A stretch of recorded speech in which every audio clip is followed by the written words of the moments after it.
بسم اللہ الرحمن الرحیم۔ السلام علیکم ورحمۃ اللہ وبرکاتہ۔ ایک مرتبہ حضرت علی کرم اللہ وجہہ الکریم کمرے کی چھت پر کسی کام سے تشریف فرما تھے کہ راستے میں ایک یہودی گزر رہا تھا۔ اس یہودی نے گزرتے ہوئے آپ رضی اللہ تعالی عنہ سے سوال کیا کہ اے علی، کیا تم جانتے ہو کہ اللہ تبارک و تعالی اپنے بندے کی ہر حال میں حفاظت کرتا ہے؟ کیا تمہیں اپنے رب کی حفاظت پر اعتماد ہے کہ وہ اپنے بندے کی جو حفاظت فرماتا ہے یہ بات حق ہے؟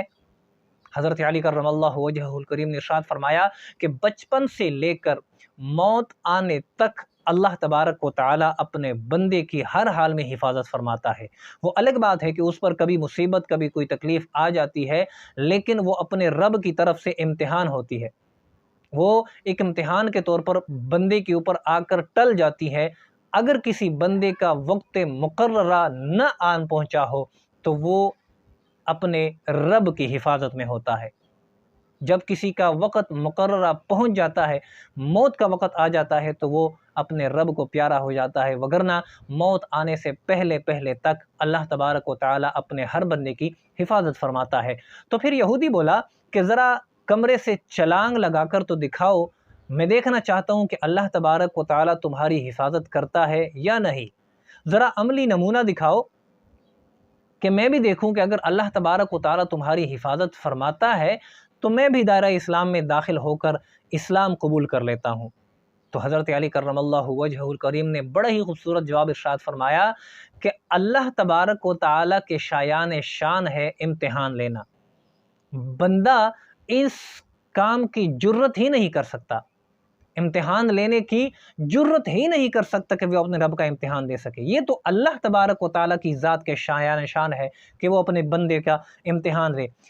اللہ تبارک و تعالیٰ کے سامنے کون ایسی جرت کر سکتا ہے؟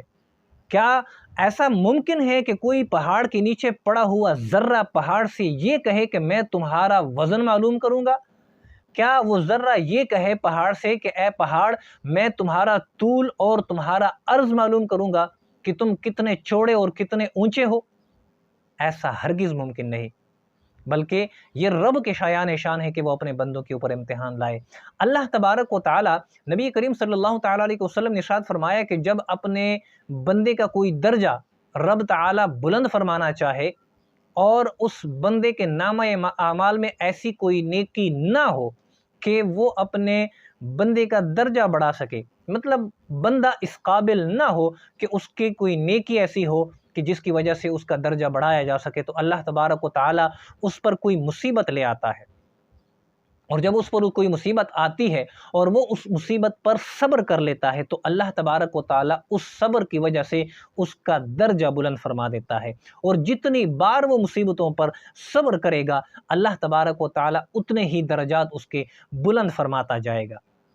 تو معلوم ہوا کہ اللہ تبارک و تعالیٰ کی طرف سے آیا ہوا امتحان یہ ایک حکمت سے بھرپور ہوتا ہے۔ کوئی بھی مصیبت جب اللہ تبارک و تعالیٰ انسان پر لے کر آتا ہے وہ اتنی بڑی ہرگز نہیں ہوتی کہ وہ انسان اس کی تاب نہ لا سکے۔ اللہ تبارک و تعالیٰ کسی بھی انسان کو اس کے ذات سے، اس کی طاقت سے زیادہ تکلیف نہیں دیتا۔ نبی کریم صلی اللہ تعالیٰ علیہ وسلم نے بھی ارشاد فرمایا کہ اللہ تبارک و تعالیٰ ہر انسان کو اتنی ہی تکلیف دیتا ہے یا اتنا ہی کسی انسان پر بوجھ ڈالتا ہے کہ جتنا اس انسان میں سہنے کی طاقت ہوتی ہے۔ تو اللہ تبارک و تعالیٰ کی طرف سے جب بھی آپ پر کوئی امتحان آئے، کوئی تکلیف، کوئی مصیبت آئے تو اس پر صبر کیا کریں کہ ہو سکتا ہے اللہ تبارک و تعالیٰ کی طرف سے یہ تم پر کوئی مصیبت، کوئی امتحان ایسا ہے کہ جس کی وجہ سے رب تعالیٰ تمہارے درجے بلند کرے، جس کی وجہ سے تمہارے گناہ معاف کیے جا سکیں، یا جس کی وجہ سے اللہ تبارک و تعالیٰ تمہاری بخشش فرما دے۔ اللہ تبارک و تعالیٰ ہمیں عمل کی توفیق عطا فرمائے، آمین۔